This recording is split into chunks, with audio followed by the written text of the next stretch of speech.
Hai, jumpa lagi dengan saya Lintang dari Yiyin's Private Kitchen.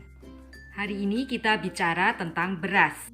Beras adalah makanan pokok masyarakat Indonesia dan penduduk Asia pada umumnya. Beras berasal dari tanaman padi. Biji-biji dari tanaman padi yang sudah masak kemudian ditumbuk dengan lesung secara tradisional atau dengan mesin penggilingan padi. Beras yang berkualitas baik adalah beras yang warnanya sedikit kecoklatan, tidak putih bersih. Di Indonesia ada dua jenis beras yang beredar saat ini, yaitu beras organik dan beras non-organik. Beras organik biasanya harganya lebih mahal karena dipercaya lebih bermanfaat untuk kesehatan. Beras organik dianggap lebih bermanfaat karena diolah secara alami tanpa penambahan pestisida dan pupuk kimia. Sehingga dengan mengonsumsi beras organik, dipercaya bahwa kita akan mengurangi asupan bahan-bahan kimia yang tidak diperlukan oleh tubuh. Di Indonesia, beras ada beberapa macam. Yang pertama kita kenal pada umumnya adalah beras putih. Lalu beras merah, beras hitam, beras coklat susu, beras analog, beras ketan putih, dan beras ketan hitam. Kita akan membahasnya satu persatu. Yang pertama adalah beras putih. Beras putih adalah beras yang paling umum dikonsumsi oleh masyarakat Indonesia. Kadar gulanya paling tinggi tetapi rasanya memang enak dan sangat cocok dengan banyak hidangan.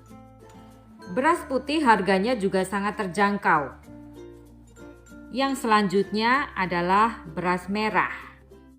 Beras merah, terutama yang organik, harganya jauh lebih mahal daripada beras putih. Pengolahannya tidak seperti beras putih yang digiling dan disosok sampai bersih. Beras merah masih menyisakan kulit arinya sehingga berwarna merah. Beras merah rasanya agak hambar dan juga tidak sepulen beras putih. Tetapi kandungan gulanya lebih rendah daripada beras putih.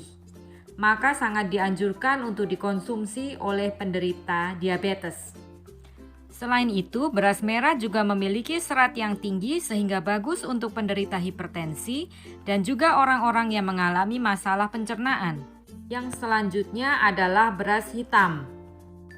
Beras hitam adalah beras yang langka karena pada awalnya sejarahnya beras hitam ini adalah jenis beras kuno yang tumbuh di Cina. Pada masa itu, beras hitam ini hanya diperuntukkan untuk keluarga kaisar yang ada di Cina.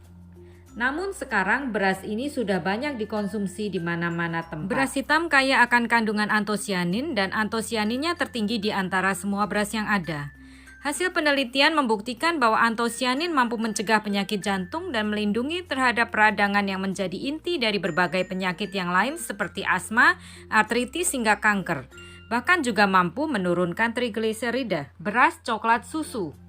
Warnanya coklat susu dan rasanya juga pulen. Beras ini memiliki kandungan serat tinggi sehingga berguna untuk menurunkan berat badan dan kadar gula. Selain itu, beras ini juga mampu mengurangi lemak di perut dan juga dia tidak mengandung gluten.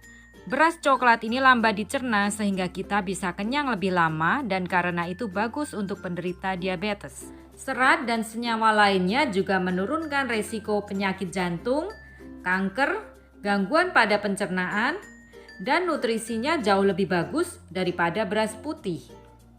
Beras coklat juga merupakan sumber dari mangan, antioksidan dan potasium, vitamin B, folat, zat besi, kalsium, selenium. Maka beras ini bagus untuk kesehatan kita. Selain keempat beras ini, ada juga yang disebut dengan beras analog. Beras analog ini sebetulnya bukan beras seperti beras yang lainnya yang dihasilkan dari padi-padian.